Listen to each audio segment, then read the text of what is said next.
Welcome to Islamic Society. بسم اللہ الرحمن الرحیم۔ السلام علیکم dear friends, welcome to Islamic society. پیارے دوستو، ایک بار کا ذکر ہے کہ ایک دور دراز کے علاقے میں ایک غریب جادوگر رہتا تھا جس کا نام ظفر تھا۔ ظفر کا لباس پھٹا پرانا تھا اور اس کے چہرے پر وقت کی لکیریں واضح نظر آتی تھی۔ وہ ایک چھوٹے سے گاؤں میں رہتا تھا جہاں کے لوگ اس کی جادو کی صلاحیتوں کو زیادہ اہمیت نہیں دیتے تھے۔ ظفر کے پاس کچھ پرانی جادوئی کتابیں تھیں جنہیں وہ دن رات پڑھتا اور اپنی صلاحیتوں کو بہتر بنانے کی کوشش کرتا تھا، لیکن قسمت ہمیشہ اس کے ساتھ نہیں تھی۔ ظفر کی زندگی میں ایک بڑا درد تھا، وہ بہت اکیلا تھا۔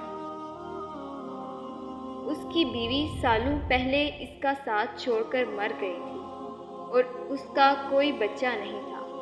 وہ اکثر راتوں کو اپنے پرانے جھونپڑی میں بیٹھ کر اپنی بیوی کی یادوں میں کھو جاتا تھا۔ اس کی یادیں اس کے دل کو چیر کر رکھ دیتی تھی۔ وہ چاہتا تھا کہ اس کے پاس بھی کوئی ہو جو اس کے دکھ کو بانٹ سکے۔ ظفر ہمیشہ سے ہی ایک سادہ اور معصوم دل انسان تھا۔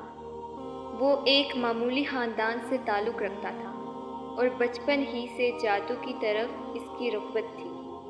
اس کی ماں نے ایک بار اسے ایک پرانی جادوئی کتاب تحفے میں دی جو ان کے خاندان میں نسل در نسل چلتی آ رہی تھی۔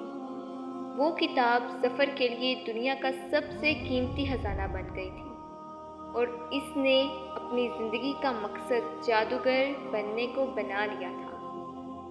جب ظفر جوان ہوا تو وہ ایک خوبصورت لڑکی زہرا سے ملا۔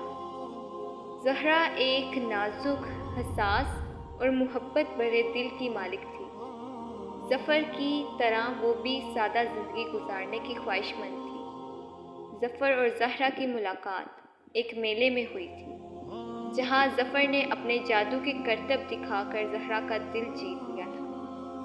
دونوں کی محبت ایک دوسرے کے لیے بے مثال تھی اور جلد ہی انہوں نے شادی کر لی۔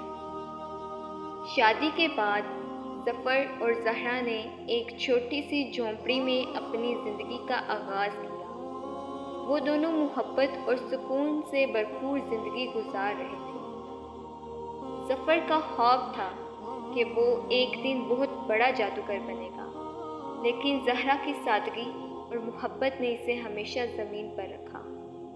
زہرا اکثر ظفر کو کہتی، ہماری محبت اور ہماری زندگی کی سادگی ہی ہماری اصل دولت ہے، لیکن قسمت کو کچھ اور ہی منظور تھا۔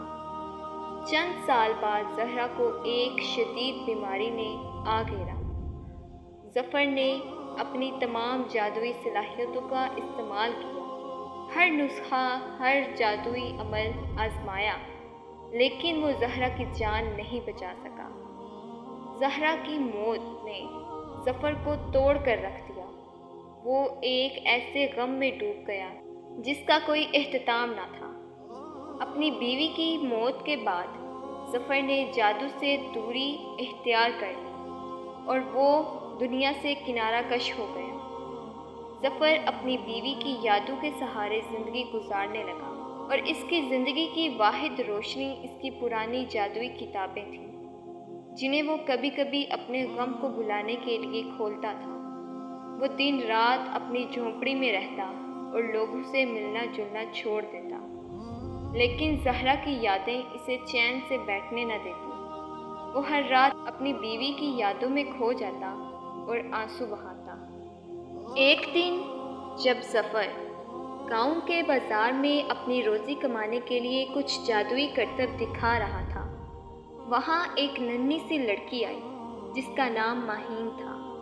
ماہین کی عمر تقریباً 7 سال تھی اور وہ بہت ہی خوبصورت اور معصوم تھی۔ اس کی بڑی بڑی آنکھوں میں ایک چمک تھی اور اس کے چہرے پر ہمیشہ ایک مسکراہٹ رہتی تھی۔ وہ یتیم تھی اور گاؤں کے لوگوں کے رحم و کرم پر پل رہی تھی۔ ماہین ہمیشہ ظفر کے کرتب دیکھنے آتی اور اس کی مسکراہٹ سے ظفر کے دل کو ایک عجیب سی راحت ملتی۔ وہ اسے اپنی بیٹی کی طرح سمجھنے لگا اور جب بھی وہ آتی ظفر اسے ایک چھوٹا سا کرتب دکھاتا جس سے ماہین بہت خوش ہو جاتی۔ ان دونوں کے درمیان ایک ایسی بے نام محبت پیدا ہو گئی جو الفاظ میں بیان نہیں کی جا سکتی۔ پیارے دوستو، ماہین کی کہانی بھی کچھ کم دکھ بھری نہ تھی۔ ماہین ایک چھوٹی سی یتیم لڑکی تھی جس کے والدین ایک حادثے میں اس وقت چل بسے تھے جب وہ بہت چھوٹی تھی۔ وہ اپنے والدین کی اکلوتی اولاد تھی اور ان کی موت کے بعد گاؤں کے لوگوں نے اسے اپنی ذمہ داری سمجھ کر پالنا شروع کیا، لیکن اس کی زندگی میں محبت اور حفاظت کا وہ احساس جو ایک بچہ اپنے والدین سے پاتا ہے کبھی نہ مل سکا۔ ماہین کی زندگی کا بیشتر حصہ دوسروں کی چھوڑی ہوئی چیزوں پر گزارا کرتے ہوئے گزرا۔ وہ ہمیشہ دوسروں کے رحم و کرم پر ہوتی تھی اور اسے اکثر گاؤں کے لوگوں کے سخت رویے کا سامنا کرنا پڑتا۔ اس کے لیے محبت اور دیکھ بھال کے معنی صرف یادوں اور خوابوں میں رہ گئے تھے۔ وہ اکثر راتوں کو اپنی ماں کی گود میں سونے کا خواب دیکھتی، لیکن ہر صبح وہ تلخ حقیقت اس کے سامنے ہوتی کہ وہ اکیلی ہے۔ ماہین کے دل میں محبت اور شفقت کی کمی نے اسے اندر سے خالی کر دیا تھا، لیکن وہ اپنے اندر کی تنہائی کو اپنی مسکراہٹ کے پیچھے چھپانے کی کوشش کرتی تھی۔ اس کی معصومیت اور سادگی گاؤں کے بچوں سے مختلف تھی اور اسی معصومیت کی وجہ سے وہ ظفر کی طرف کھینچتی چلی گئی۔ جب ماہین نے پہلی بار ظفر کے جادوئی کرتب دیکھے تو اس کے دل میں ایک عجیب سی خواہش پیدا ہوئی۔ اسے ایسا لگا جیسے وہ ظفر کی جادوئی دنیا میں اپنی کھوئی ہوئی محبت اور حفاظت کو تلاش کر سکتی ہے۔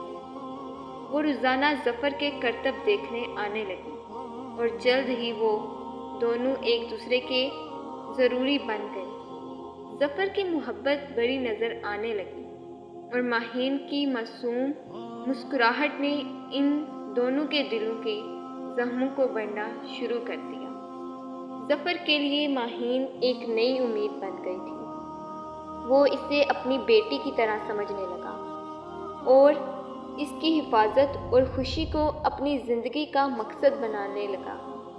ماہین بھی ظفر کو اپنے والد کی جگہ دیکھنے لگی اور وہ دونوں ایک دوسرے کے دکھ درد کو سمجھنے لگے۔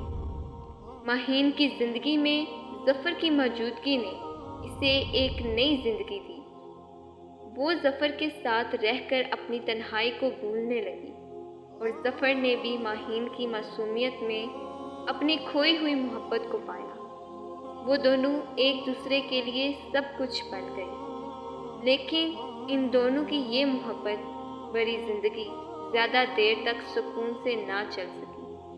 قسمت نے ان دونوں کے لیے ایک بڑا امتحان تیار کر رکھا تھا جس کا سامنا انہیں کرنا تھا۔ ایک دن گاؤں میں خبر پھیل گئی کہ قریب کے علاقے کے بادشاہ نے ایک بڑا میلہ لگانے کا اعلان کیا ہے جس میں دور دور سے جادوگر، فنکار اور دیگر ماہرین کو بلایا جائے گا۔ بادشاہ نے اعلان کیا تھا کہ جو جادوگر سب سے بہترین کرتب دکھائے گا اسے انعام میں بہت ساری دولت دی جائے گی۔ ظفر کے دل میں ایک امید کی کرن نظر آئی۔ وہ سوچنے لگا کہ اگر وہ اس مقابلے میں کامیاب ہو جائے تو نہ صرف وہ اپنی غربت سے نجات حاصل کر سکے گا بلکہ ماہین کے لیے بھی ایک بہتر زندگی فراہم کر سکے گا۔ لیکن اسے پتہ تھا کہ وہاں بہت سے ماہر جادوگر آئیں گے اور مقابلہ سخت ہوگا۔ ظفر نے اپنے دل میں پختہ ارادہ کر لیا کہ وہ اس میلے میں حصہ لے گا اور اپنی بہترین صلاحیتوں کا مظاہرہ کرے گا۔ اس نے اپنی پرانی جادوئی کتابوں کو دوبارہ کھولنا شروع کیا اور دن رات ان پر کام کرنے لگا۔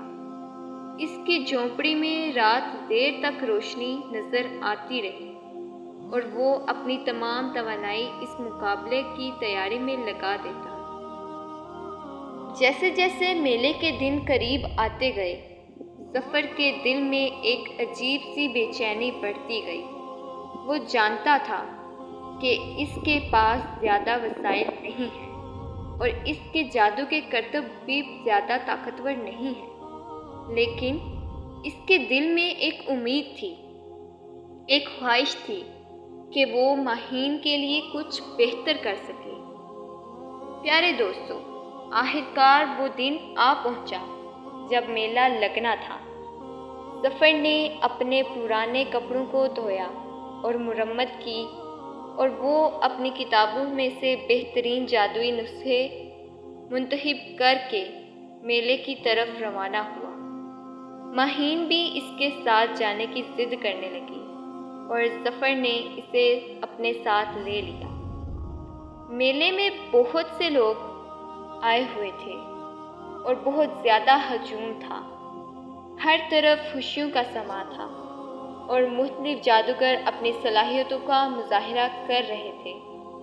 ظفر نے دیکھا کہ کچھ جادوگر بہت ہی طاقتور اور ماہر ہیں اور ان کے کرتب دیکھ کر اس کے دل میں خوف کی ایک لہر دوڑ گئی، لیکن اس نے اپنی ہمت کو ٹوٹنے نہیں دیا۔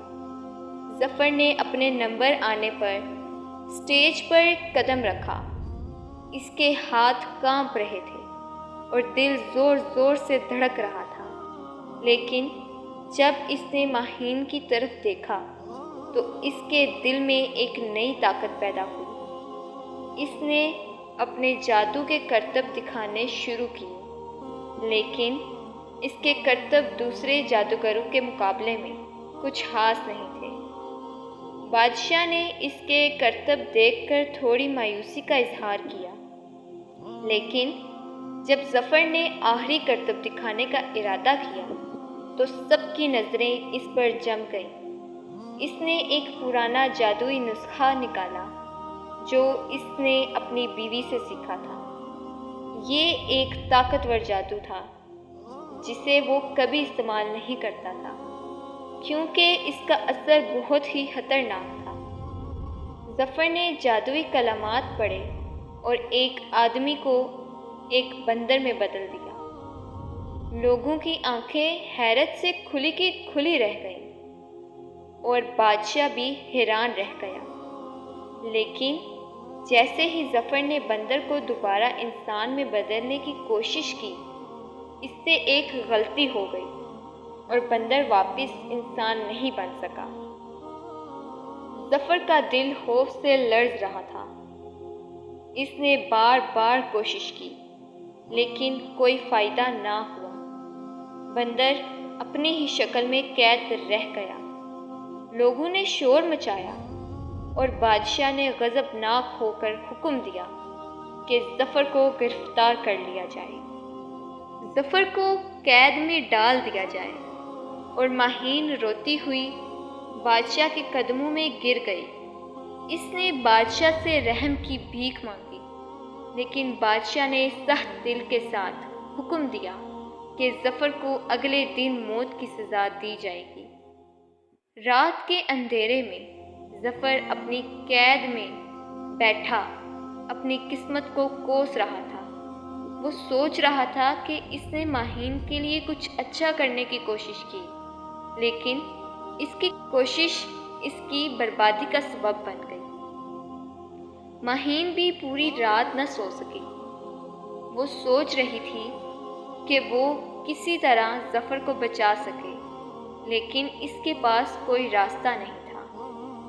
اگلی صبح ظفر کو سزائے موت کے لیے میدان میں لایا گیا۔